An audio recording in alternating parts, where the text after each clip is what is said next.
Fir-replika tiegħu għall-budget il-kap tal-Oppożizzjoni Alex Borg ħabbar dik li ipprova jgħaddi bħala idea tiegħu stess, iżda minflok kienet proposta ikkupjata mill-Gvern Amerikan ta' Donald Trump. Ix-xahar li għadda Alex Borg inqabad jikkopja il-proposta tal-Ministru Clyde Caruana dik li jiddaħħlu f'għaxex ġodda ta' taxxa għal ġenituri, speċifikament dawk b'żewġ titfal u aktar. Iffaċċjat mill-kritika li qed jikkopja, Borg qabditu ferniżija għax ma kienx jaf bliema proposta alternattiva seta' joħroġ. F'diskorsu flok ħabbar il-Parents to Tax Rate li tant ftaħar biha u li suppost kellha tagħti €8,500 kull sena, Borg pompa kbira ħabbar miżura li permezz tagħha meta familja ikollha wild tingħata qotja ta' darba ta' €5,000 fit-Trust Fund.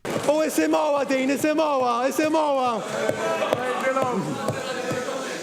Noħolqu Child Trust Fund fejn il-Gvern jiddepożita €5,000 għal kull wild ġdid li jikber minn sena għal sena u jissarraf meta dak il-wild irid jieħu l-pass illi jmiss. Din il-proposta li kienet irriklamata mill-Partit Nazzjonalista mal-gazzetti bħala il-proposta ewlenija tiegħu u idea oriġinali ta' Borg mixejn għajr kopja f'ira ta' proposta l-Gvern Amerikan immexxi minn Donald Trump. Dan tħabbar mill-Prim Ministru Robert Abela fid-diskors tiegħu fil-Parlament it-tlieta.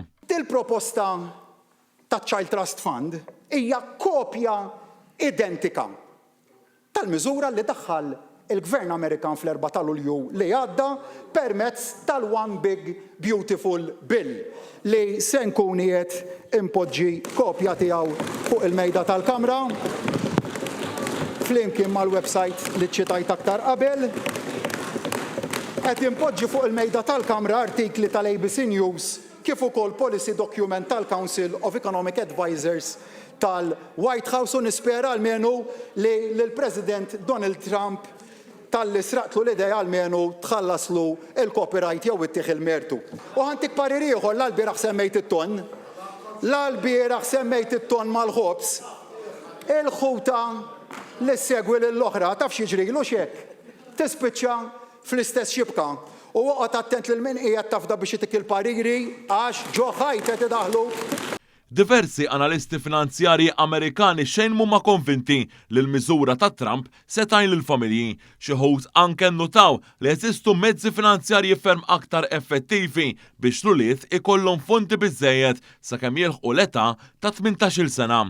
Anke il-proposta ta' Alex Borg tbagħti mill-istess problemi tant li skont figuri ippubblikati mill-Mall Today l-ammont li jirċievu it-tfal ikun ta' €7,430 biss wara 18-il sena.